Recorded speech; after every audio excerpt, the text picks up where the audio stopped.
All right, live and recording. It is episode 102 of the Unnecessary Nonsense podcast. Today, Dave has a headache. I have a less minor headache, but I'm going to solve my headache the old-fashioned way. Good old-fashioned salt.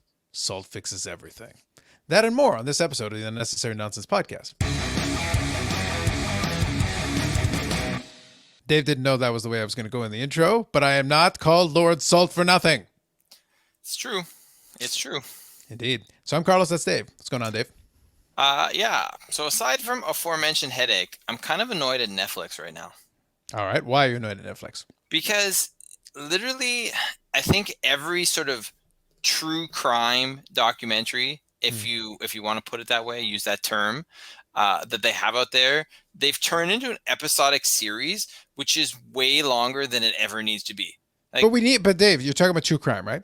Yes. Well, the thing is, we need to. Do you know how many episodes you need? Like I can imagine. I don't have Netflix, but if I was to tune on Netflix and I go on the category of true crime, like you know how you got Ken Burns baseball, Ken Burns Civil War. You need like these lengthy things, but like imagine if Ken Burns had to tackle like the great mysteries of our time, like how did Mike Trout win 3 MVPs?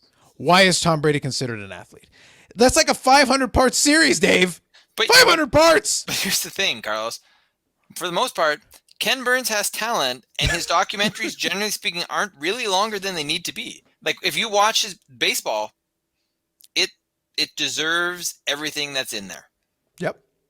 I agree with that. It's a great documentary. Yeah, I agree with that. Right? But lately it seems to be like, why don't we give you 4 hours when we can give you, let's give you 4 hours when, one will do just fine.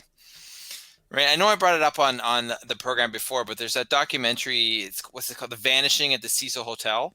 Okay. There's some like title before it because it maybe is going to become a series, but it was 4 episodes to talk about this girl that went from Canada who went down to LA and stayed in a sketchy hotel and then disappeared. Right. And it turns out that sounds like she had a psychotic episode and ended up in the water tank on the roof. All right. As you do. And literally, so it seems to be like this is the kind of thing. If you're into this stuff, not necessarily that one, but any of these sort of documentaries, what I would recommend is watch the first episode, and then it will give you, the background information of the case or the crime or whatever it is. Mm-hmm. And then watch the final episode where they wrap things up and tell you what's going on. So I'm also in the process of watching another one right now, which is it's called Art Heist or something like that. Mm-hmm. The biggest bank art heist in history. It's about the theft at the Isabella Stewart Gardner Museum in 1990 in Boston, which they stole. I think they stole like 13 paintings, something like that. Okay. I'm wondering if this is because I felt like they did have Netflix again for a little while because I was watching. I think I was watching the Jordan documentary. Mm-hmm. So I got Netflix back and during that time. Is this the heist? Is it like in France or something? No, this is in Boston. Okay. So basically what happens is there's the night, like St. Patrick's Day night. Okay, but this is a documentary, not like a series, right? Well, it's a docu-series. Okay. It's a documentary series. No, I'm wondering because for a little while they were promoting a show that I think was a fictional show though, and I think it was called The Heist. That's what I'm wondering. I don't think it's called The Heist. Are you thinking about Money Heist or Money? Maybe that's it. I thought the word heist was in it. So maybe Money Heist. Maybe Money Heist is the one I'm thinking of. Okay, go on. So anyway, so what happens is there's a knock on the door of the museum, right? At night, like 12 something like that or 1 something. Yep. They say they're cops. We're here to investigate a disturbance. The security guard buzzes them in. They, and then basically they take the 2 security guards hostage, basically, are in the museum for 81 minutes and make out with all this artwork. And it's not until the next day that it's actually discovered. Just out of curiosity, you meant to say make off with all this artwork, right? What did I say? I think you said make out. And I'm like, that's a very different movie, Dave. No. That's a very different context of film. No making out in this. So they leave with the artwork, right? And things I don't know what happened. I'm at episode 3. And I'm watching this because I've been to that museum, and it's an interesting museum because it's a woman's house, Isabella Stewart Gardner. And did you make out with any of the artwork? No, I did not. When you visited? But everything in there is her personal collection. Okay. Right. So it was her house, a mansion, and everything in there. It's very eccentric because there's there's a room where it's like, here's some stuff that I got from my trip to Japan. Mm-hmm. And then there's another room you'll walk into and, oh, there's a Rembrandt. Oh, there's a Raphael. Oh, all these famous artists. There's another room where she has an autograph collection. So she has George Washington's autograph and other famous people. It just sounds to me like you're basically describing your house. I wish. I don't see what the problem is. I wish. Oh, but there's nothing wrong with the collection. It's a great museum, and I highly recommend it, to anyone who's going to Boston. But the thing is the second episode, I'm like, why did I watch this? I mean, obviously I know why I watched it, but it literally told me nothing that was relevant. So it's about an hour long. So basically episode 2 is filler. Episode 2 is filler. Yeah. Mm-hmm. I'm like, why? Right. So episode 1 explains kind of what happens, give you some of the details, some of the people they were looking at, obviously interviews a lot of the participants in the case, whatnot. Right. And then episode 2 just kind of continues with that. But I'm like, you really could just cut to okay, now did they actually find it or not? Right. And or did they figure out what happened? And, that's what we need to know, because it was one of those things. It was they vanished. The artwork vanished. It was cold for so many years. And I don't know. I haven't Googled it. So people listening may know what happened. I don't, because I chose, and maybe I should, and then just save myself the trouble. But I'm choosing to watch the thing, and it's like, this is just right. And I would bring this up because this is not the only thing on Netflix that I've watched where this has been the case, right? I watched another one called Night Stalker. That's about, the Night Stalker, that was the name they gave the serial killer in California in the 80s, like LA area, right? And you're talking about like things where there are episodes that are filler. Well, yeah. I mean, that was a little bit Kim's better. Convenience? No. Kim's Convenience is, there's probably episodes of Kim's Convenience that are filler. But the point is, Kim's Convenience is an episodic series. The important thing, Dave, is that there is no topic that you can bring up that I can't find an angle to get something. If I've got at a certain point, we have to collectively as a people just kind of appreciate the skill of my trolling. Like, it's actually not easy to find a way to angle it in, because I don't know what you're going to say. And yet I still find it. It's true. From out of nowhere. But yeah, I was just I'm still very disappointed. And obviously I'm going to want to find out what happens one way or the other. But it's like, guys, like, especially it's a Netflix thing. So, so this is Netflix production. Somehow get more money from you because there's more episodes. Is this a Netflix production though? Yeah, okay. I think so. I wonder if I know the Night Stalker was, let me throw and a theory. The other one was. Let me throw a theory. All right. I wonder if it's a situation similar to what happens in the corporate world, where you have X budget, and theoretically you want to stay under budget. That's normal. That's what you want to do. It's a good thing. But if you go too far under budget, then they start thinking, oh, well, then you don't really need that much money to do X, Y, Z. So you almost have to spend to justify so that you don't hurt your budget long term. You're like, yeah, it turns out we were able to do this cheaper, and we could have made it shorter. It wasn't necessary. But then I asked you for $1 million and I only used $750,000. So then if I hand you back the $250,000, you're gonna be like, okay, so the next time you ask for $1 million, I should probably just give you $750,000. But what if you actually need $1 million? Yeah, no, that makes sense. That's a theory. I'm just throwing it out there. I'm just because let me put it this way. All right. So first episode, right? We've got the heist. They explain that. They explain what's going on in Boston. They explain the museum. They explain the people who were there, and what. And then they also explain the specific pieces of art they took and kind of what they mean. All right. That all makes sense. Second episode. There's a large portion where they decide it could have been related to the IRA, and they might be using the artwork to use it to sell and then buy arms for the IRA. All right. Mm-hmm. So let's go talk to the IRA. IRA guy, this is bullshit. I don't even know why you're talking to me about this. Great. Thanks for that 20 minutes that I just watched about this, which was absolutely pointless. That's the biggest definition of filler you just put in this. It's crap. It's crap. But then it's like, let's talk about the Italian mob. Maybe it was the Italian mob in Boston. And it's like, who fucking cares? Man, lately, honestly, Carlos, my life has been, where is the sign? I just want the who cares sign. You know what? I know no one can see me. I know Netflix doesn't care, but I just want to hold up the sign while I'm watching this documentary where they're talking about the IRA, and the guy from the IRA is like, I don't even know why you're talking to me. Dave, Great. Dave, would it help you? I don't know if it's still there, but when we pass the era of the pandemic, I can always see if the sign shop's still there. Would you like me to make you one of the signs? Maybe, Carlos. That might be where my life is headed. Because then you can you could make your own sign, but it's not the same. It's true. No. I am the one who can bestow upon the sign its powers. I think that's fair, right? It does not mean what it should mean without Carlos Alcazar. Basically, in this sense, I'm the Pope. I have to christen it. Otherwise, it's not real.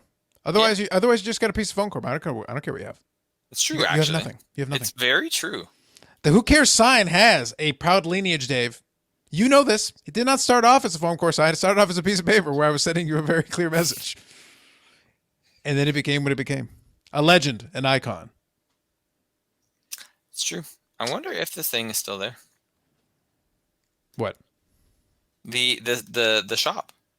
Yeah, I don't know. I'd be curious. It was in the university. It was right in the university. It was in the university center. It was just off the side. So it's been a long time, but I can always check. You never know. But obviously, right now, I don't think they'd be doing too much business.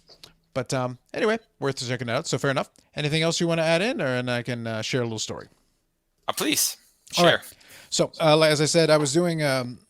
So obviously, I do my regular YouTube channel where I do my sports card stuff, and that's usually what I did. So on Friday night, I did a live stream, and in the course of it, there were a couple of stories related to that. I gave one Dave already just before we started recording, but let me give you this one, which is a little different. In the course of the conversation, we were chatting with one of the people that I invited in, who's from Philadelphia.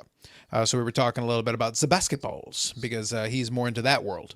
Yeah, fair enough. Yeah, so it's sometimes good to have a little variety because it was myself and another hockey guy. I'm a hockey baseball guy, so obviously I've got the world of baseball as well.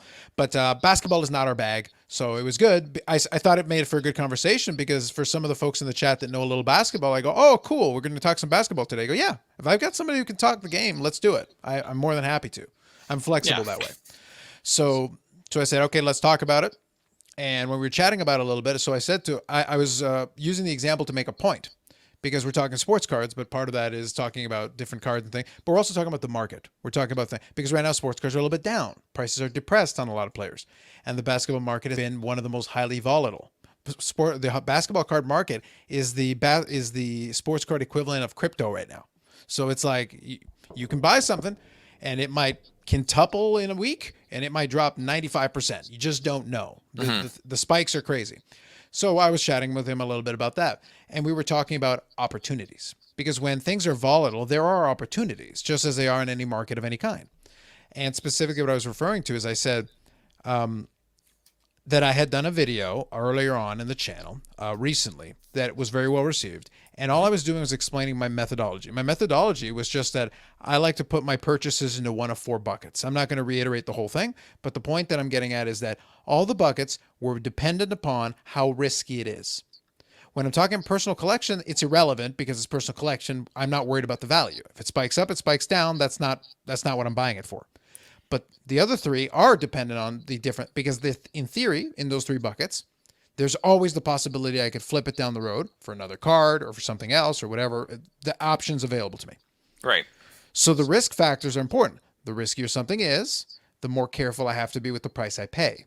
It's like any other investment of any kind. If it's a stock, it's high, you're going to buy a penny stock, you better pay a penny, so to speak. You don't want to be paying hundreds of dollars for a penny stock because it could just drop like a stone tomorrow and you're out all that money. Right. You want to minimize your risk, but if it turns out for you, I called that most volatile category. I called it lottery tickets because you can lose 100%, but if you happen to hit, it's like hitting the jackpot because the gain can be tremendous. But you got to make sure your risk, your value that you're putting into it initially is low. Mm-hmm. So what I was getting at is one of my favorite categories for this is reclamation projects, because reclamation projects are maybe players who had promise or who people thought highly of at one point and are now sitting on, they spent a lot of money on this and now they're so disappointed that they're basically just dumping it. And as they dump it, it basically snowballs and the price just keeps tumbling down, down, down, down, down. And all of a sudden you're sitting there and it's like, okay, now, but if you're sitting there as a buyer, you're like, if I can time this well, I could buy at pretty much a bargain basement price. Mm-hmm. The good news there is if I lose, what's the worst that happens? I lose a little bit of money. Not a big deal. But I'm taking a stab in the dark that if they can figure out and fix whatever the problem is that prevented them from meeting their potential, then it becomes a reclamation project. Then your gain is huge because you got to buy in real low and you could potentially get to sell high. Yep, for sure. That's the best. So I had given previously in football, I used Sam Darnold's example because we don't know what he's going to do in Carolina. Yeah. But it's hard to do worse than he did in the Jets. So it's it's a potential opportunity. You never know. But since he's a basketball guy and he's from Philadelphia, I had a question for him. I said, okay, because I was giving an example. I said, okay, let's use a real example. So I said, okay, who's the guy who's not anybody's favorite in Philadelphia right now for the 76ers? And he goes, Ben Simmons. Yes, indeed. So I said to them and to the people that were watching, I said, look, I'm not going to give you advice because I don't give picks on here. Because then if I give picks, then later on you're going to come crying to me if it doesn't work out. I'm not interested in dealing with that. But what I can do is I can give you methodology, I can give you rationale, and I can explain to you what I'm thinking. And what I'm thinking is this. I'm not a basketball guy at all, by any stretch of the imagination. Right. But when I saw how angry people in Philadelphia are with Ben Simmons, when I saw people in Philadelphia burning Ben Simmons jerseys, which stuff like that happens, but he's got a lot of hate right now. It's going to be really hard to bring him back. And his problem seems to be almost purely psychological. He turned down a dunk to pass the ball during one of those games. I think it was the last game. I think it was Game 7. He turned down a dunk and made a pass when he was right in the lane about to dunk. Like, all he has to do is dunk. It's 2 points. Just take your 2 points. Yeah, and he's 6'10". what you want to be doing. He's 6'10". And I think the guy defending him was like 6 feet. Like, you got a foot on the guy. Like, dunk over his head. You're done. So that seems psychological to me. That seems like it's in your head. So at that point, maybe the best thing for this guy, get away from Philadelphia, go somewhere else, and hopefully you can find somebody who can help you get it straightened out. Yeah. But if that's the case, his other skills are there. He's got other skills. And if he can bring it together and actually be useful on offense, if he can be useful on offense in any way, shape, or form, that would be a huge rebound. So there's a lot of cards of his that were very expensive at one point that have been dropping like a stone. And my point that I made is, and I made the joke on the live stream, is I said, guys, I'm not a basketball guy, but I'll tell you this: if I'm sitting there and I'm looking at these Ben Simmons prices dropping, I would probably I'm doing some research into Ben Simmons because I'm like, okay, so what are some decent cards that he's got? And I'm sitting there watching these prices, and I go, if somehow I can see a decent card and the price hits a level at which I'm comfortable, it's like the emoji with the two eyes that are like looking sideways. Yeah. That's me. We're looking at these Ben Simmons cards. If that price hits a certain threshold, I have to figure out exactly what it is. I need to do my research. But if I find it, I'd be willing to take a flyer on it, grab it, throw it in the box for 6 months, and let's see what happens. I'll forget about it. And then if I wake up and Ben Simmons recovers, I can go to that box and, oh my God, oh, hey, I found a gold brick. Ha! Yeah, exactly. If you buy it for a cheap enough price, you're not worried about it. I'm not going to sweat it. Worst case scenario, it's a good story. Hey, Dave, remember when I bought that Ben Simmons card? That was dumb. But at least it's a good story. Like, whatever. But if the price is low enough, you can have a chuckle about it. That's how that works. But if you pay top dollar, well, then your life sucks. Yeah, exactly. You gotta be careful about that. I mean, or you... Darnold. It's a shiny one, too. I like that one. It is nice. I actually pulled a copy of this originally in a box back in 2018. And I sold it after a big Monday Night Football game for, it was almost $200. And then I bought this one back for less than $60. Nice. Buy high. Sorry. Buy low. Sell high. And then buy again lower. Hey. Woo! It worked out for you. Yeah. So worst case scenario, this is kind of a nostalgia play because I actually pulled this card originally. So I have a copy again. And on my YouTube channel, my first sports card video was me pulling this from a box. Cool. So there you go. Back in 2018, I did a box of Unparalleled. This is 2018 Unparalleled Football, and I pulled a card almost identical to this one. That's pretty sweet. Yeah. So I go, hey, full circle. Like I said, worst case scenario, it's a good story. I'll keep the card. It's fine. But if it turns out if he recovers and plays well in Carolina, profit. Yeah, it could, right? And then you could sell it again for even more. Yep. I feel no issue with this plan. None at all. Yeah, dude.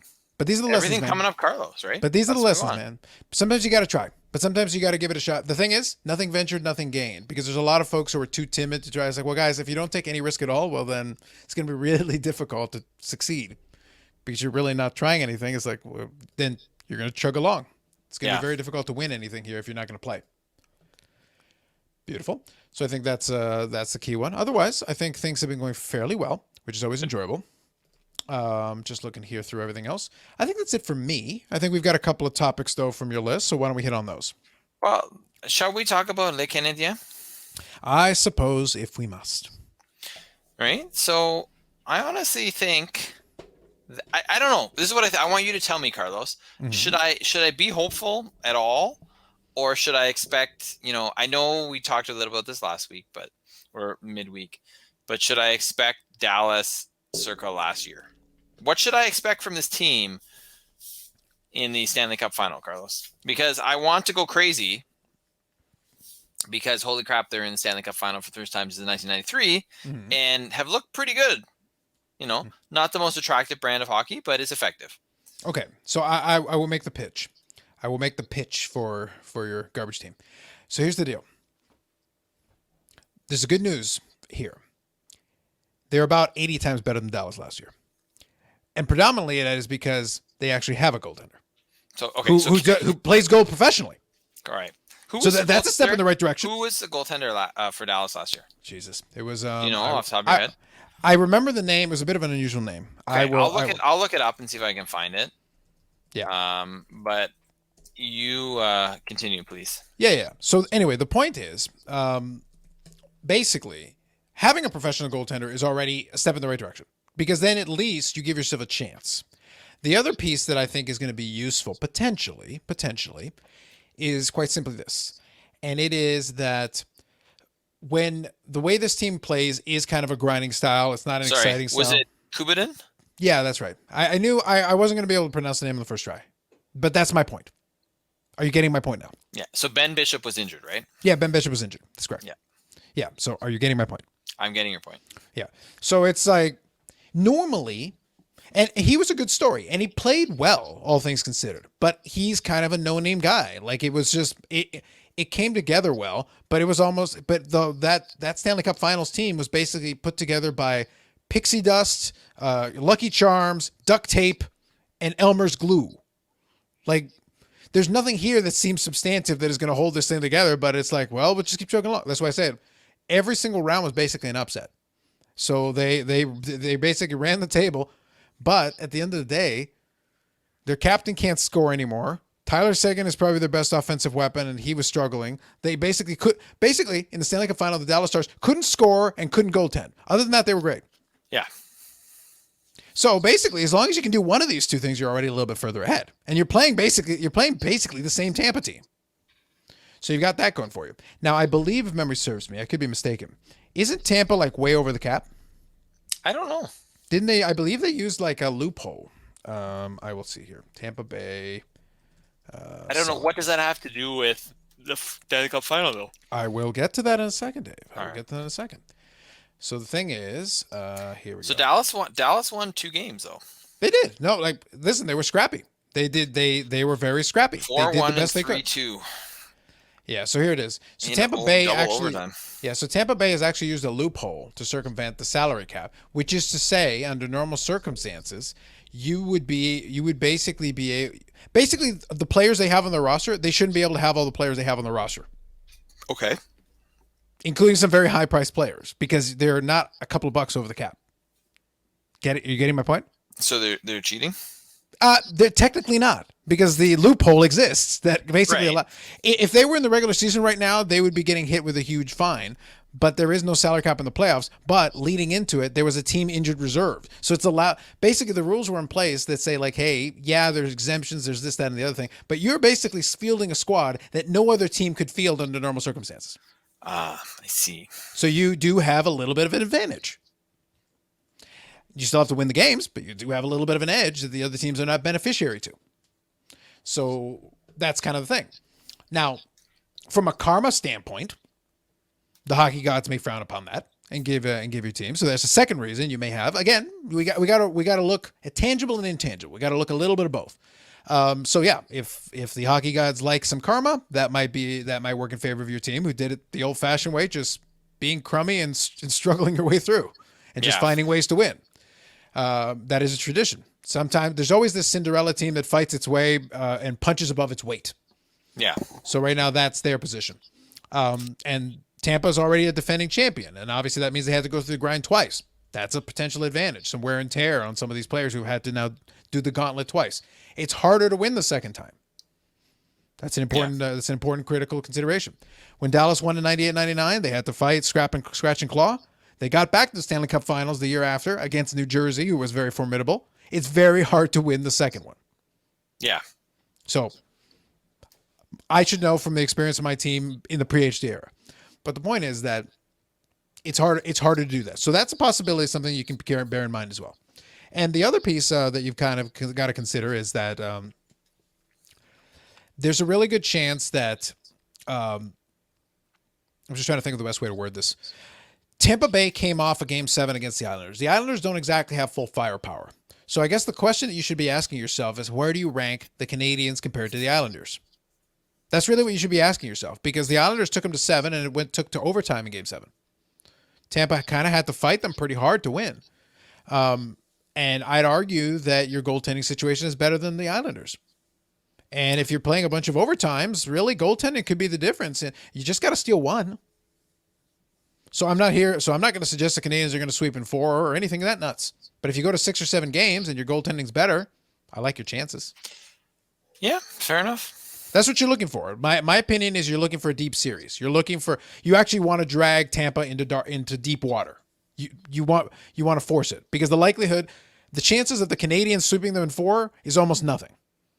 But the longer the series goes, the underdog gets a fighting chance, and all of a sudden your puncher's chance comes all the way back into play, and then your goaltending could carry you through. Yeah. Do you get what I'm saying? I do. So that's the case. The Canadiens don't have a terrible case. I would love to just mock your team mercilessly, and I will go back to doing so when the time is right. But I'm saying you do have a reasonable puncher's chance. More than reasonable. Okay. So it's not as insulting. So you may be well on your way to celebrating with a Montreal Canadiens fans at the ride in Vancouver. Nice. Got to get it in. For sure, man. Like I said, I'm not completely on my game, Dave, but I'm not off my game. This is true, Carlos. Now the question is, Dave, time for some degenerate gambling. So here's the question. Now here's the question I have for you. Okay. The case for Tampa is everything the opposite of what you said. They do have a ton of talent. They probably have too much talent on paper compared to the Cap, but they have tons of talent. Let's not question it. And they're the defending Stanley Cup champions, so that's worth something. We got to respect it. Until somebody knocks them off, they're still the defending champions. Yep. So anyway, and they're continuing the great dynasty of Tampa teams.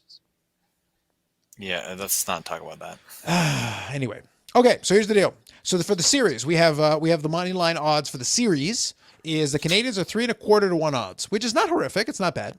The Lightning are 1.36 to 1 odds. Okay. So here's where I find myself in a quandary. I like me some 3.25 to 1 odds, Dave. That's pretty good. 3.25 to 1. I like that. So that's strong. Now what I'm wondering is, because this playoff year, I've actually done well winning some basketball wagers. I picked the Clippers when they were down 2-0 in the previous series, and they came back to win, and I almost got 3 or 4 to 1 odds on that one. All right. So I've been doing all right on some of these picks. The problem I have is this. Traditionally, I go with the hedge bet, but I don't have a horse in this race. Right. If your team loses, I will laugh. But if your team wins, then I get revenge against the Lightning. So I'm torn, Dave. I think that's a fair way to be torn, though. Like, it's like, ooh. Like, I could theoretically find a silver lining either way. I do like the 3.25 to 1 odds. 1.36 might be a little low. And the thing is, I can't even call it a jinx pick, because the thing is, I've actually performed pretty well in this playoff overall between the hockey and the basketball. So it's like my chances are pretty much no better or worse picking one over the other. Yeah. All right. Well, you can either curse me or praise me later. We're going with Les Canadiens, 3.25 to 1. Oh boy, Carlos. Yerp. Live with it. Deal with it. Well, That's good odds, man. You can't not say that, right? Anytime I'm getting comfortably over 2-1 odds, I like it. And I do think you have the better goaltending. That is a real thing. I think so too. So that's always what I look for. In hockey, I'm looking for the better goaltending. That's what I seek. So we'll do 55 on that. There you go. All right. Done. And we'll see how that turns out. I'd love to win because I can cash out with more crypto. Woo! Woo. I know. Did I tell you to have Doge? Yeah, you did tell me that, I believe. Okay. Yes. Okay. Actually, today I was topping up the thing because the price have stayed pretty stable. I picked up some more, but then I grabbed about $5 more of Doge. And I was like, what the heck? It just amuses me. Oh my. Hey, it could be worse. I could be the Dogecoin Millionaire. Have you heard about this guy? No. Ooh, let me tell you the story about the Dogecoin All right, Millionaire. please do. So let's have a little fun here. All I right. will also include I will have images for reference. Also, as you're preparing to tell this story, Yes. quick note: the sign store still exists. Awesome. Whether it will exist, in a couple months from now, who knows? But as of right now, it still exists. I demand that this stay exactly where it is because that's what we need. All right, hold on. That and more Doge. Yep, here we go. Love it. All right, so I'm going to share with you the Dogecoin Millionaire and have some fun with this. Okay. Okay, so on the Instagram page, Pro the Doge, here is the Dogecoin Millionaire. Now, quickly, I'm going to go here. Actually, let me do this. I can go to post. I think this works. Oh, beautiful. Fantastic. Okay, so here's on his Instagram. All right, I can see it. Thank you. So anyway, basically, this is an article written about him that he posted on, and it says here, right here, he's not a Dogecoin millionaire because he didn't sell.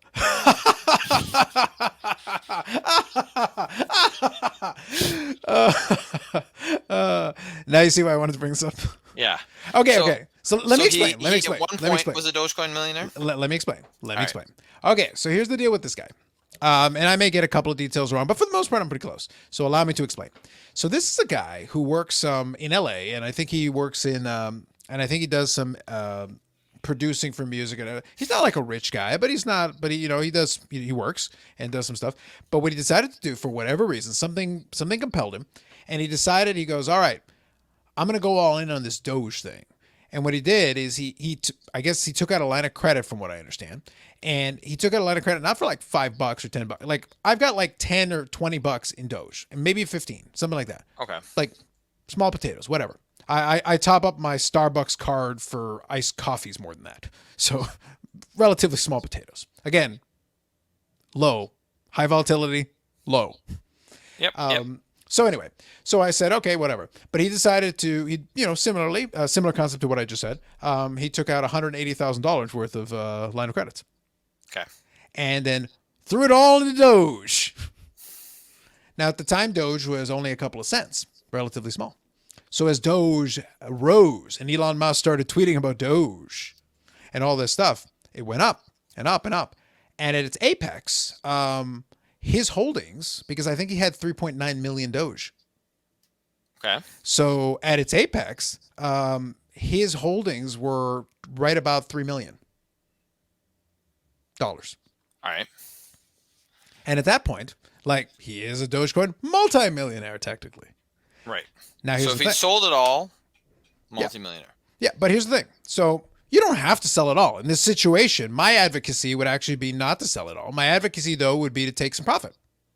Take profit. Because then you're basically free rolling. If you take a certain amount of profit, if it continues to go up subsequently, then you can still capitalize on that as well. Yep. So and if it goes down, you're still laughing because you made the money. Yeah. So you're right. That can give you, that's the best of both worlds. Put yourself in a position to be like, I've already won this game. Let me ensure my victory. Now it's just a matter of, let me ensure my victory and maybe even more glory to come. But let's ensure the victory right now. So basically, yeah, and part of it is that he became known, and his popularity grew and stuff, and he started making the rounds on different social medias as well as YouTube channels. Now, one of the prominent financial YouTubers, Stephen Graham, interviewed him as part of a thing because obviously his story was very interesting. Somebody went crazy on one cryptocurrency and made multi-millions, technically on paper. But so he was talking to him about it, listened to his whole story, and he goes, "Well, that's amazing." And Stephen Graham is a guy who does a lot of clickbaity titles and stuff and whatever, but he also part of his brand is that he'll at least talk reasonably in terms of advice. He goes, so why don't you sell some of it? Because he's just like, well, it seems to me that why don't just, at this point you've won. Why don't you just sell some of it? Yeah. And the guy told him, he goes, oh, well, I think it's going to get up to a point where I want to sell it out when my holdings are at 10 million. Now, Stephen Graham is a guy who started off in real estate, built a YouTube channel on finances and financial literacy and different stuff. And he still does some stuff with real estate, but he also talks about a bunch of other topics and things. At this point, he's got like 4 or 5 million subscribers on YouTube. So he's become huge. Okay. And he's known for being very transparent about the money because it helps his brand. He's like, no, I'll tell you how much I make on this YouTube channel and my incendiary properties and stuff.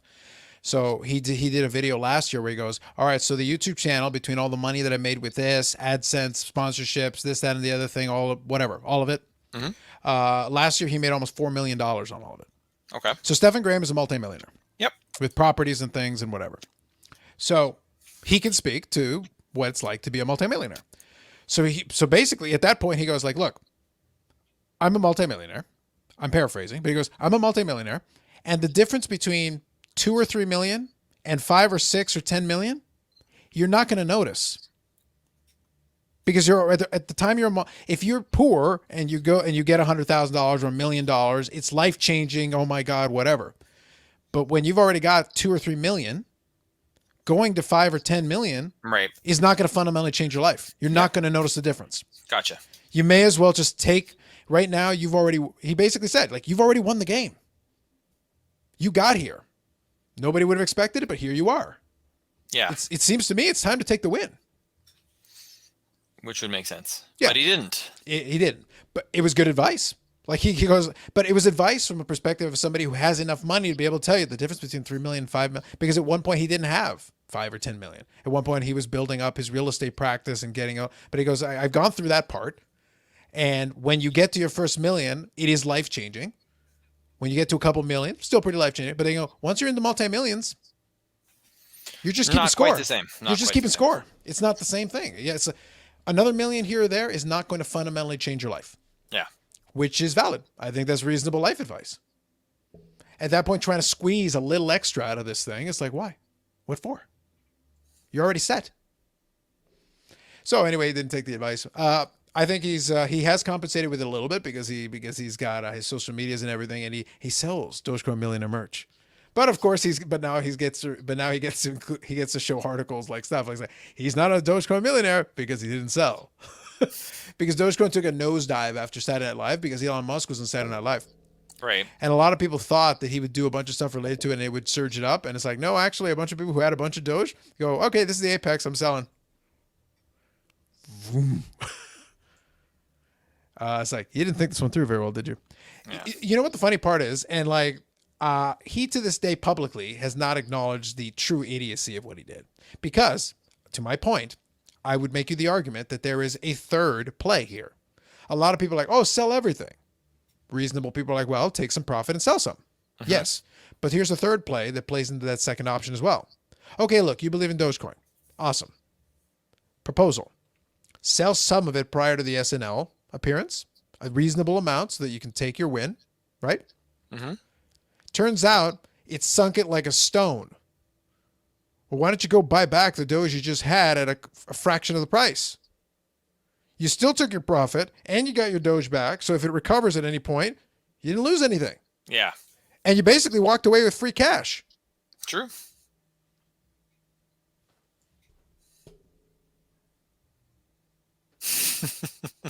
Smaller scale, but same principle. Like it goes full. It's the same principle. I sold this for more than I bought it back for later. Yeah. And if I sell it again, then I'm double dipping. I am the genius man. It's possible. The point. Sam Darnold, the key to Carlos's millions. What does it matter though? Like, here's the thing. Even if this damn thing goes to $0.00, I already sold it the first time for multiple times what I bought this for. I already took the profit. So as far as I'm concerned, this is a free card. It's true. So it's like, if something comes of it, awesome. If nothing comes of it, whatever. You want to be in that position. That's a beautiful place to be, Dave. It's true, man. If you really don't give a crap, it's like, well, yeah, if it goes up, that's awesome. If it doesn't, whatever. That's the good place. That's where you're in the Carlos zone of almost no stress in life. Why would I be stressed? If it works, it works. If it doesn't, it doesn't. If it works, well, mega mansion. Let's go. Yeah, I think that's fair. Yeah, but that's the way you want to be. That's why I say, like, I get the idea. It's basically become his brand that he's too stubborn to sell. Right. But it's like, no, realistically, though, like, there was a middle ground there where there was a win-win. There was a win-win to be had because he still could have held on to a good chunk of it, made a beautiful profit. And then, you know what? You believe in it? Fine. Go buy some back when it's cheap. Yeah. And then if Win-win. it ever goes up, I mean, it's Then you win pretty twice. much bottomed out, right? Then you win twice. Imagine winning twice on the same lottery ticket. Yeah. Wouldn't that be great? Yeah. That sounds good to me. Oh, Dogecoin Millionaire. That is the sad tale of the Dogecoin Millionaire. To be continued. To be continued. Obviously, the story isn't fully over, but we shall see. We shall see. I want to just face palm for that, Carlos. You know. Bet it's a good cautionary tale, Dave. That's why I needed to make sure I shared the story. And I appreciate it, and I hope our listeners do too. Yes. The point of the moral of that story is sometimes when you win, take your win, take it in stride. Don't try to squeeze for a couple extra cents. Just don't do it. It's not worth it. It's not worth it. So yes.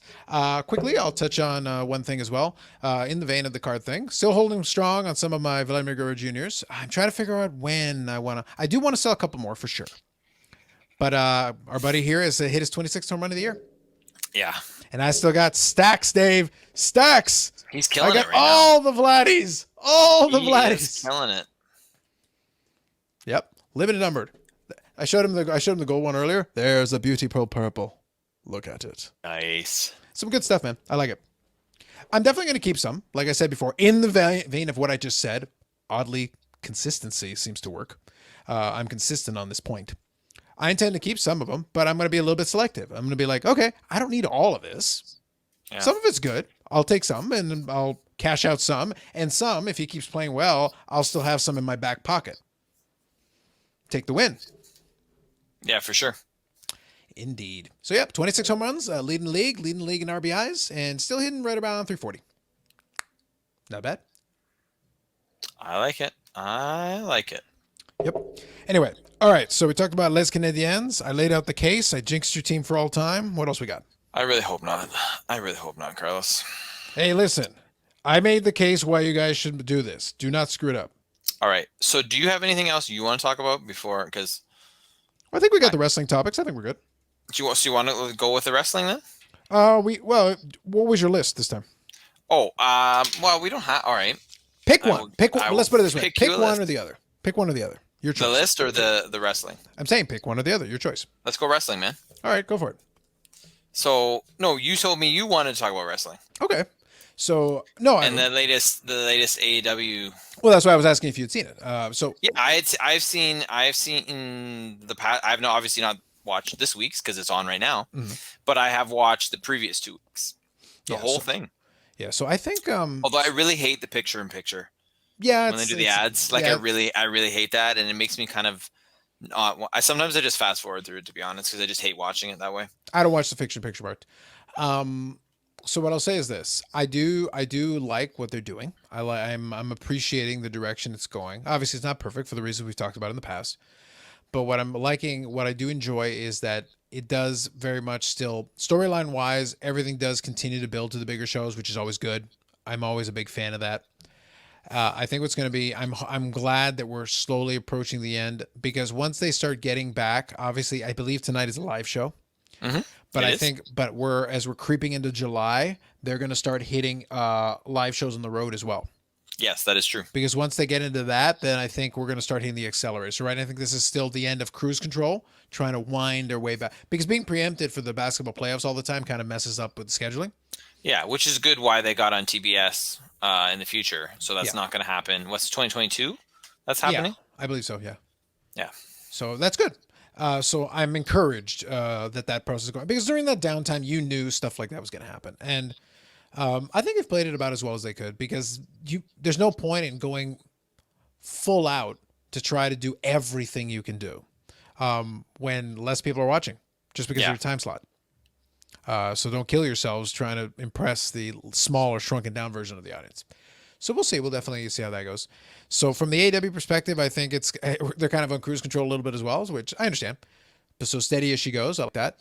I'm still waiting on the friggin' I want the cards, Dave. I want the AEW cards because I think the Upper Deck's supposed to produce it. I want the AEW video game, which is happening. It is, but it's going to be tricky. It looks pretty decent so far from what I've seen. It looks like it's for sure going to be better than the last game that WWE put out. That's for sure. That's a low bar to hit.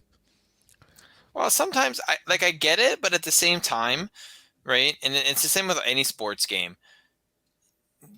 Like I get why you put out a game every year, right? Money being the main reason, right? Because you could also put a game out every few years and just update the rosters. You could even just pay to update the rosters if they wanted to do it that way. But no, that's why they do it. And the cover athlete is a big deal too. But you get to a point where how much different is this game versus last game? It is true. You're basically what you're describing though is it's basically the Madden problem. Yeah. Yeah, because when a game becomes annual, you end up with that problem. Now, I do understand it to cover the other side as well. I do understand it from the perspective of it does make it easier when you have built a game engine and you can basically build off of the same foundation and just move forward from there. Because if you're using the same game engine, you don't have to reinvent the wheel every time. Imagine having to build a completely fresh game engine from scratch. Yeah. That's not very practical. But if you've got a decent game engine and you can keep going like, okay, how's the game engine working? Still good. Okay, great. So let's do this one. And we'll do the next one here and we'll do the next one here and we'll keep going. And you just keep rolling along. But it does mean that you're not going to be able to do much more than basically reskinning characters, sprites. That's really what you're doing because it's like, okay, I've added some more characters. Isn't that basically just you adding a couple of character sprites? Yes. Yes, it is. Pretty much, right? Because I'm building off the same engine. If I'm pushing the engine to its limit already, next year I'm not going to be able to add any new matches or anything because the engine's already doing everything it can do. That's it. So I get it. I understand. So we'll see. The cards, though, should exist. The only reason I say so is because apparently Upper Deck is doing them, has the license with it. And from previous Being the Elite episodes, this is months ago now, they showed a little preview where people were signing the stickers. So, theoretically, that product is going somewhere because Upper Deck is their licensee. Right. Now speaking of autographs and stickers, there's a segue for you. My latest addition to my 2020 Leaf collection, Dave. You ready for it? I'm ready. Let's see it. This man. Oh, boy. Eric Bischoff. I like it, man. I like it. The paintings are growing on me. I'm appreciating them. They are. It's good artwork. Yeah, it makes it for a clean card. I like it. Eric Bischoff. I said I was going to be very selective about the people that I'm grabbing, and I am. Yep. But Eric Bischoff is a very important figure, especially in that Monday Night War era. Very critical figure in that time period. Yep, absolutely. So there you go. Latest edition piece, Eric Bischoff, and that Chris Jericho I showed previously, maybe coming down the pipe as soon as next week. Ooh. Plus, I have a very special one soda. Well, actually, I think I showed it, didn't I? No, I didn't show you. Well, maybe I did, actually. We'll figure it out when we get there. All right. There's a lot of cards flying. It's the important thing. We'll get there. We'll get there when we get there. We got a booming business over here, Dave. We got a booming business happening. This is true. It's a lot going on, man. It's a lot going on. I'm a busy man. Cool. So from that perspective, I think that's good. I don't have too much to say about what WWE is doing. I have been monitoring a little bit. I'm just not interested. I can't lie. I can't make it. Did you watch SmackDown yesterday? Absolutely. Or pay attention to what happened? Edge is back facing Roman Reigns. I caught that portion of it. Like I said, I pay attention to what happens. You know what's nice? Speaking of this, if you don't actually want to watch it, but you do want to follow it, Bleacher Report Wrestling, their Instagram basically just covers everything for you. Oh, for sure. Yeah.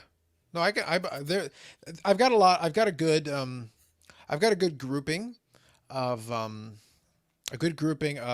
different resources that have been really good of it.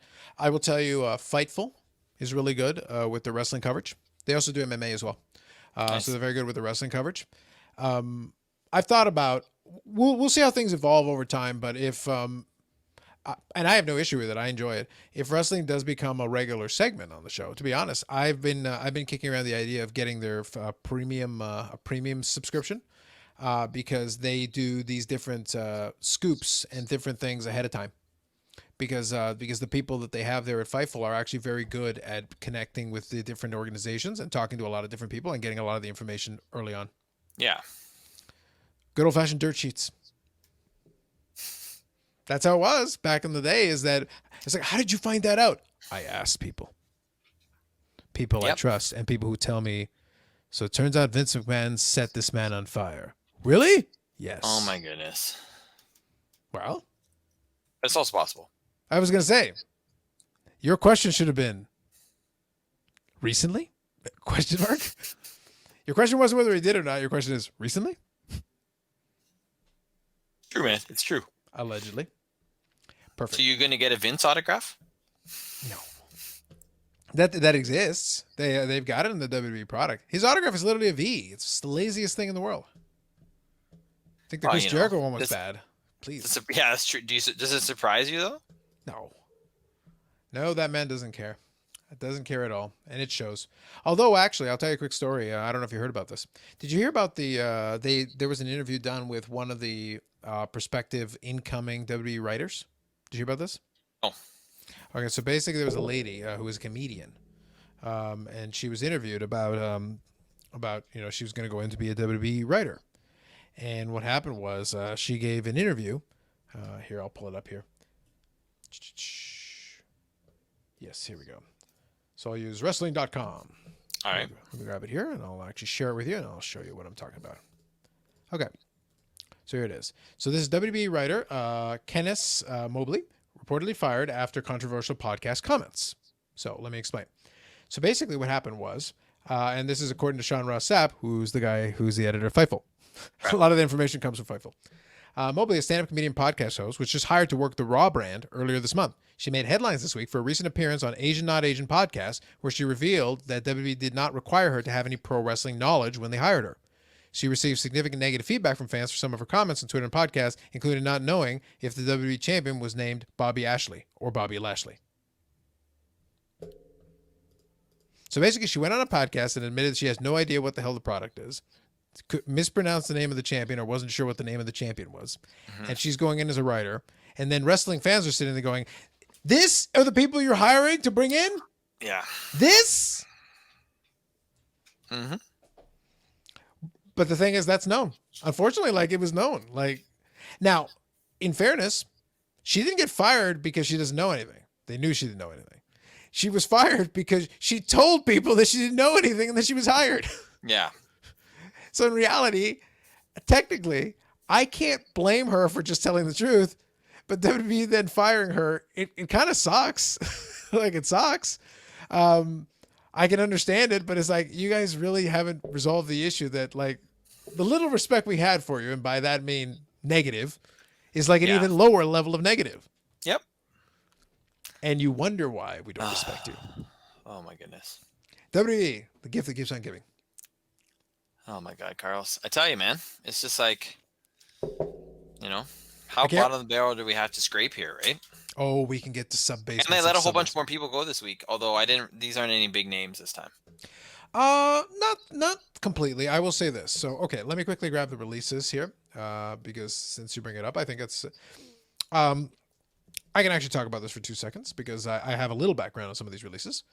Now, quickly, I'll ask you a question. All right. Outside of that, do we have anything else of interest? I have a list if you want a list. Okay, so we'll do the list, but let me quickly touch on, I'm not going to hit on all of these, but I'll quickly touch on a couple of these since I think it's worthwhile. Okay, so real quick, I'll talk about this. Yeah, so there's 14 releases in this most recent round. Obviously, we've had multiple rounds of releases, so it's been quite a number at this point. Okay, so I want to focus, a lot of these I'm not too concerned about, to your point. The Bollywood Boys, yeah, I vaguely remember that. Marina Shafir, I believe, if memory serves me. Now, okay, so let me do the last couple first, and then I'll come back to the first couple here. Okay. So Marina Shafir is interesting because I believe, and I'll check right now, I believe she is married to Roderick Strong, who's still on the roster. Let's see here. I'm just checking. Yeah, spouse Roderick Strong. That's correct. Which, awkward. Yeah. Okay. And also in the same vein, Killian Dane is another one here. Killian Dane, I believe. I could be mistaken here. Bear with me a second. Yes, Killian Dane is married to Nikki Cross, who's also still in the roster. Awkward. Did I mention awkward? Quite the roster. It's like, hey, we're glad to have you. Your spouse is fired. But what? Yeah. Get out. So anyway, so the ones I'm going to focus on, I wanted to emphasize that because I had a feeling when I scanned through the names that I knew that. Tino Sabatelli has been in the system for 500 years. He looks like $1 million. He's a former professional football player, and he just never really amounted to anything anywhere. It was weird. Not even NXT really. But he looked the part, but for what I guess he just can't wrestle. I don't know what the deal is. Anyway, and I know he was on Ultimate Warrior.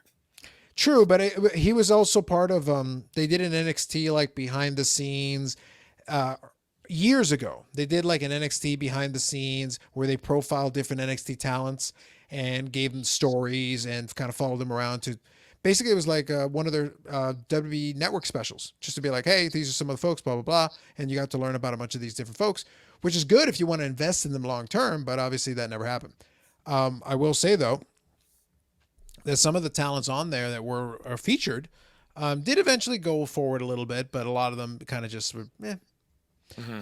Because one of them that was there, a girl named Noof, is actually Aaliyah, who is still on NXT. Now, mind you, this show originally aired years and years and years ago, but when that show started, she was 19. Right. So she's still like in her early mid 20s. So like she theoretically could still do something, and she's got something going on at least now in NXT. But I'm like, it took you this many years for you to find something for her to do? Yeah. Like, what have you been doing this whole time? Exactly. It's like, but I guess she's been on the roster. That's why WWE releases so many damn people. They got people on the roster. It's like, wait, what do you actually do here? It's like, imagine for a second. Actually, I don't need the screenshot. I'll pull it. I'll finish the point with the two names that I'm going to highlight. Quick thing. Imagine WWE. I've got a new analogy for WWE. This is my new one. All right. So you know Office Space. I do. It's a great movie. It is. Fantastic. You know that creepy guy with the stapler? Of course. The one who finally gets his revenge at the end. Spoiler. Okay. Imagine if that guy existed, but he was in WWE. But not only is he still getting paid, he's gotten raises. And then somebody realized, wait a minute, why are you still here? I don't know. You keep paying me. It's like, according to this, we've given you 5 raises. Yes, thank you. I appreciate it. It's like, get out. Yeah. And you know what? Take the stapler with you. I don't care. Oh my goodness. But that's WWE. Yeah. It's like, did you know he was still employed here? I suspected. I wasn't sure. He was just hanging around. What was this? Anyway. Okay, so quick. The first 2 names on this list were Fandango and Tyler Breeze. Interesting pairing. I understand why, but here's the problem with this. Well, I shouldn't say problem, but here's the interesting thing about this. All right. Fandango is a guy who came out with a gimmick that never should have done anything. And really it didn't, but they promoted it initially. It sort of did. Here's what you need to know about Fandango. He had a really stupid dancer gimmick. I don't know what the deal was, and he would pronounce his name like Fandango. It was dumb. It was all stupid. All of it's stupid. But he did the best he could with it. It was shit, but he did the best he could with it. But in an early feud, early on, when he went to the main roster, Fandango beat Chris Jericho at WrestleMania. Okay. That was a highlight of his career. Yeah, for sure.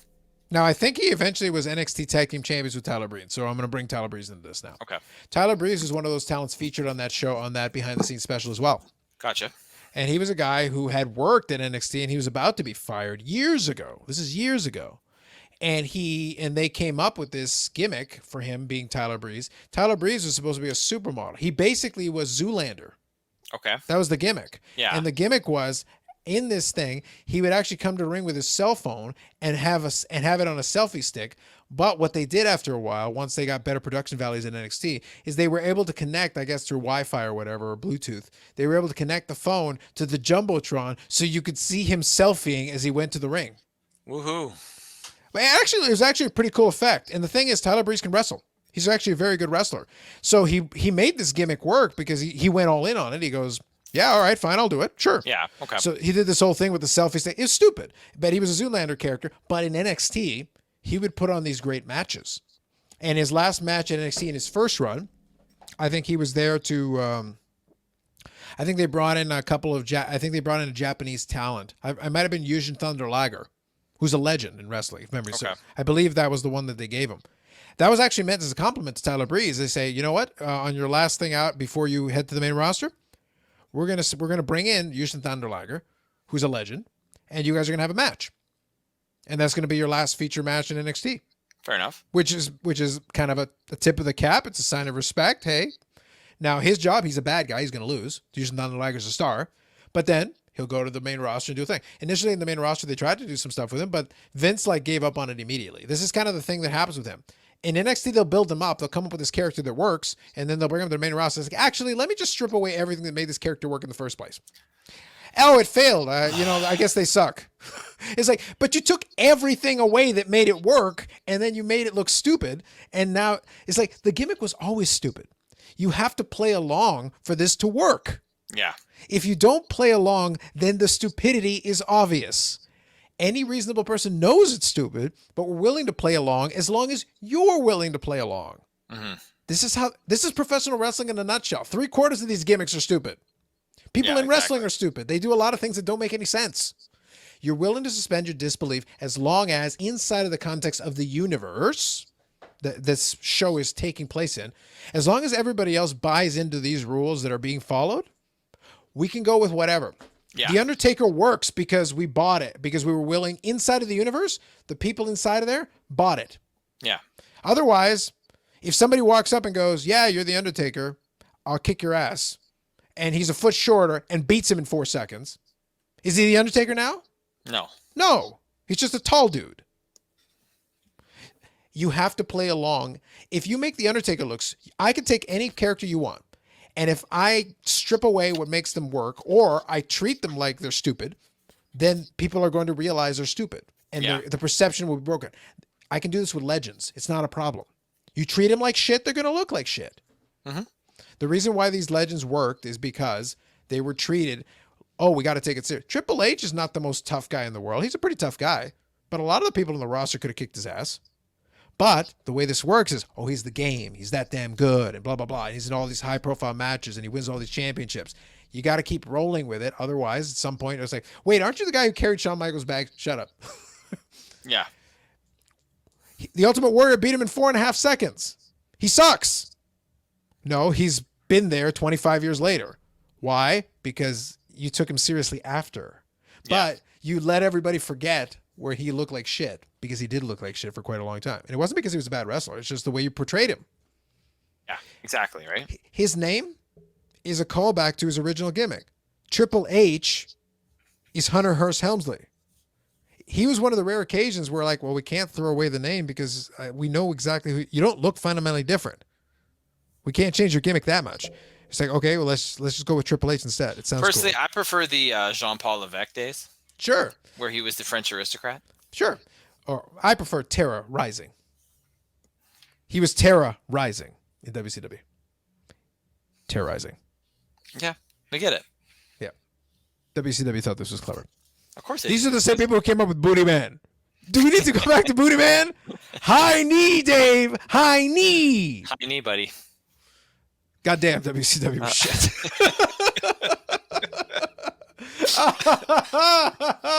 Okay. But they paid well. They did. Okay, one more point about Tyler Breeze. I get distracted.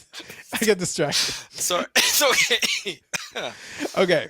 One more point about Tyler Breeze, because I do want to give these people lost their jobs. Let me give them a little respect. All right, yeah, fair. Okay, Tyler Breeze deserves a little bit as well, because actually, when he went back to NXT as well, he was always a good hand in NXT. He actually helped a lot of wrestlers with their training and stuff. So he was very beneficial to a lot of them. So it became a thing where you're a wrestler, but he was almost like a coach on the side as well, in addition to what he was doing. Mm-hmm. So that gave him additional value for the wrestlers that were working with him extensively. Now Bayley, who has done very well for herself, actually paid a little tribute to Tyler Breeze herself. Because Bayley was one of the beneficiaries of it, because she was a long timer in NXT for a while there too. But she was very appreciative of the help. And of course, it's got, again, awkward and kind of insulting that a lot of your main roster talents have to acknowledge these people that they worked with who helped them along the way who are now unemployed, which is kind of shitty, but it is what it is. So quickly, I'll just share this here. So this is actually a tweet from Bailey earlier. So it says, Breeze spent so much time teaching me things in the ring, watching my matches, little details, character work, and later teaching me in life that I would literally write, what would Breeze do on my wrist for my matches? So that's a little tribute from Bailey to Tyler Breeze. Yeah. So Tyler Breeze, Nice. Tyler Breeze got thrown in and lumped in with a lot of these guys, but a lot of these folks actually did a lot of work for a while there before they got unceremoniously booted because WWE loves you. Exactly. It doesn't matter what you did or how long you were there. It's like, yeah, budget cuts, get out. Pretty much. And take the stapler with you. I just got so distracted with the WCW. Booty man. Booty man. Goddamn. All right, list time. Hit me with the list. All right, Carl, since we brought it up, it is now time for everyone's second favorite segment after Pretend Cross Country Running. Dave made a list. Carlos makes shit up. Is this going to be the Mount Rushmore of Ed Leslie gimmicks? Yes. How'd you know? No, it is not. One day we'll do a list about the best gimmicks in wrestling. Sure. Today is not that day because I didn't make that list, so I have to make it first. All right. No, Carlos, I want to go since I want to talk to you about basketball today. Since I'm apparently an expert now. Right? Go on. So I want to know who your after Jordan. Mm-hmm. Okay. Mm-hmm. Who goes on your regardless of position. Okay. Mm-hmm. So I'm not going to go Mount Rushmore this time. Okay. And say, okay, after Jordan, mm-hmm. who are the four guys who make your starting five? The four guys who make my starting five. Okay. Okay. After Jordan. So obviously Jordan would be number one. Mm-hmm. All right. And then for me, I have Bill Russell, mm-hmm. Larry Bird, mm-hmm. LeBron James, mm-hmm. and I'm going to put on Wilt Chamberlain as number five. Okay, so here's my question. In this case, are you picking just 5 players, or are you picking 5 players who are positionally appropriate? No, I said regardless of position. So I'm not picking. Okay. Yeah. So that's why you have that's why you have Bill Russell and Wilt Chamberlain, because they basically play the same position. Yes, correct. Okay, gotcha. Okay, that's right? fine. So really, hypothetically, they're not really going to actually play a game. Yeah, I was going to say they couldn't. No. Okay, so what we're taking, so we'll include Jordan here, and we're taking the 4 other players basically in the starting 5. Yeah. Now I can have these players in their prime, right? Of course. Yeah. Okay. Yeah. No. I that was if it was right now, that would not be my team. No, sure. But I'm saying, like, there are different eras, right? Like some of these players play different eras. Okay, so let's go with that. So fine, I got Jordan. I know he's going to shoot a lot. So, and I'm going to give it some thought. So I know Jordan's going to shoot a lot. So I can't be sitting there worrying about other guys who are needing a lot of shots. That might be problematic. I'm going to take Steph Curry because he likes to shoot, but he's also a very accurate shooter. So even if you give him a little less volume, he can still make some threes. Okay. So for a starting 5, that gives me range on the outside. It gives me Jordan with all his intangibles on the inside, and I think they could make that work. I'm going to take Prime Shaq in center. All right. Because Prime Shaq was almost unmovable. Like, you couldn't move him. He just shove you out of Big the way. body there. Yeah, he just shove you out of the way. I don't have Shaq on the list because the rest of his basketball. There's a lot of. I love Shaq. Don't get me wrong. But that's why I asked you the question about Prime. That I don't like. But that's why I asked you about Prime Shaq. Fair enough. Like, Prime Shaq was almost unstoppable. So are we talking? So when we're talking the Prime Shaq, are we talking Lakers Shaq? Or are we talking Orlando Magic Shaq? Nope. Prime Shaq is Lakers Shaq at his apex. Okay. Because there was a time period there where they literally couldn't stop him. And he was in the finals and the playoffs, and it's like, yeah, I'm going to roll over you. Like, get out of the way. It doesn't matter what you want. And when that Shaq is, because he was motivated and they're in the middle of a three-peat. So he's motivated, he's playing at his apex, he's playing at his best, and he's shoving everybody out of the way. So even the hack of Shaq wasn't enough to slow him down. Like, he was still scoring. It didn't matter. Like, he was doing what he needed to do. So that's a tough guy to beat. And already, even with those 3 guys, like, I'm already liking my chances. I might take you 3 on 5 because I already got a lot to. It's like, yeah, why don't you try stopping Shaq? And while you're doing that, Jordan will screw you over, or Steph Curry will hit you from 3. That's already working for me. Fair enough. All right, so I'm another not gonna guy. be so great on defense, but you know. Jordan was very good at defense. No, I just meant the 3-on-5. That's what I meant. Oh, sure. Yeah. So another guy that I would take here, who's a great fundamental basketball player and also understood how to shoot for obvious reasons, Kareem. The skyhook is unblockable, virtually. Very few guys who can even attempt at blocking it. Now he is a little bit of a wafy guy, but in my situation, I use Shaq for the physical element. Shaq is the physical element, and then Kareem's skyhook opens up that section of it. Like all of a sudden, I got these parts of the court, and even at this point, it's like, okay, who are you defending? I dare you guys to double one of these other guys and leave Jordan open. I dare you. Please do it. That'll be funny. Or leave Steph open. Oh yeah, they're the smallest guys. One guy can hit threes, and the other guy can just dunk on you all day. So anyway, so that gives me 4. I'll take one more big guy because, like I said, Jordan and Curry work for me for the maneuverability. I'll take Tim Duncan. He's fundamentally sound. It's true. You can't argue that. I'm going to change one of mine. I'm actually going to take off Chamberlain and replace him with Dikembe Mutombo for the defense. Look at you. Got to have somebody on it for the defensive. I mean, not that the other guys can't play defense, but strictly for the defense. Well, my plan is to score 10,000 points safe. Okay. If you're going to build a proper basketball team, you're not building that because I basically have 3 centers. You're not doing that. No, you're gonna. Sorry. Duncan is a power forward, but I have Kareem and Shaq are 2 centers. Yeah. Yeah, it's the Bill Russell, it's the Bill Russell Will Chamberlain problem you originally had, but it's like you can't. The center is a very de-emphasized position in this game. That Steph Curry I think could be useful in a lot of eras because the shooting is always good. Good shooting is always going to get you, right? Yeah, shooting is good. Jordan is just a competitor. Shaq when he's motivated is a competitor. I just love the physicality of prime Shaq is gonna conquer a lot. Yeah. It'll really put you in good position. So yeah, it might not be the best 5, but it's a strong 5. No, for sure. So that is my 5. All right, there we go. Sounds good. Okay, so I think that'll be it for this episode. We'll keep it simple. We're coming back on a short week, so then we'll regroup and then we'll come back with a regular 7 days rest, and then we'll get ourselves back in shape. Sound good? Sounds like a plan, my friend. All right. So by the time we next speak, do not fail me. Just saying. Anyway, so podcast is available: iTunes, Spotify, Google Play, Facebook. Apparently, some people have been catching on to the Instagram, so I might have to go back on the Instagram and start actually sending something that way. I'll get it fixed up. All right. But anyway, so that is available, and as well as YouTube. So in short order, it will be put onto YouTube, and then you get the full benefit of seeing our gloriously wonderful faces and seeing the facial expression of Dave as he realizes that failure is imminent. If you zoom in, you just see the... you ever do like those cuts where they do the zoom in and then they play the Simon and Garfunkel? Hello, darkness, my old friend. Yep. So that's not literary foreshadowing. Yes, it is. Sounds good. So on that wonderful note, that'll be it for Dave and myself. This is episode 102, Name to be Determined, episode of the Unnecessary Nonsense Podcast. We will be back in 1 week's time. Catch you next time.